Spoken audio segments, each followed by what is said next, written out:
Poems and prose, depicting human life in society. Introduction. Literature in the form of poems and prose depict the life of human beings in a society. Poems and prose are essential in a society in many different ways. For example, they educate, enlighten, satirize and criticize a system, as well as entertaining people in the society. Poems and prose also portray the inner feelings of the writer.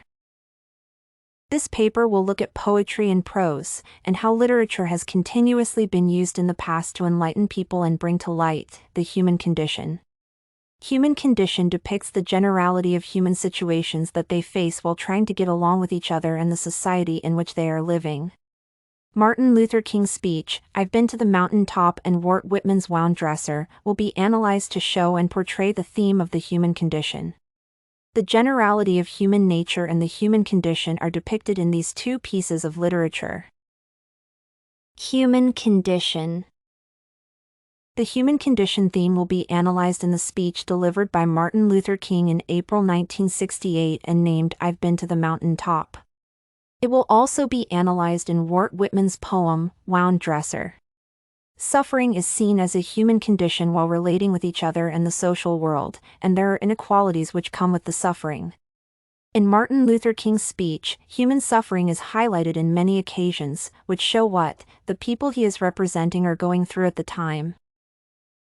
Martin Luther King in his speech says that people all over the world, Nairobi, Kenya, Johannesburg, Accra, Georgia, Mississippi, or even Memphis, the people's cry is always same: we want to be free. The same is echoed in Walt Whitman's poem, Wound Dresser, in the manner he portrays the suffering of the wounded, for example, the amputated arm, the bullet wound and the fractured thigh. Whitman says that he remembers well, many the hardships, few the joys. The two pieces of literature look at the aspect of human beings which is suffering.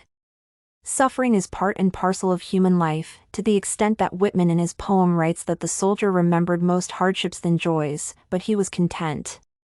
Human beings get used to suffering to a point where they do not mind it anymore and even accept it as part of them. Sacrifice, part of the human condition and goodwill, is emphasized. There are some people who sacrifice their lives in order to change the status quo and end other people's sufferings. Luther King appears to talk to people amidst all the threats issued to him. Luther is ready to sacrifice his life if it means leading people to the promised land, ending their suffering. The wound dresser in Whitman's poem wishes if it was possible, he would die for the suffering soldier if that would save you. The majority suffer, but very few sacrifice their lives for the majority others. Supernatural powers are seen as saviors from the suffering situations. Luther King sees God as the one who will give the Negroes the promised land, while the wound dresser sees death as savior and pleads to it to come quickly in mercy. Conclusion. Human condition, which is general in most human situations, has been featured in the two pieces of literature. Suffering, sacrifice, and a belief in a supernatural power are part and parcel of human life. Human beings always suffer, try to get out of the suffering situation, and some people suffer more than others, or on behalf of the majority.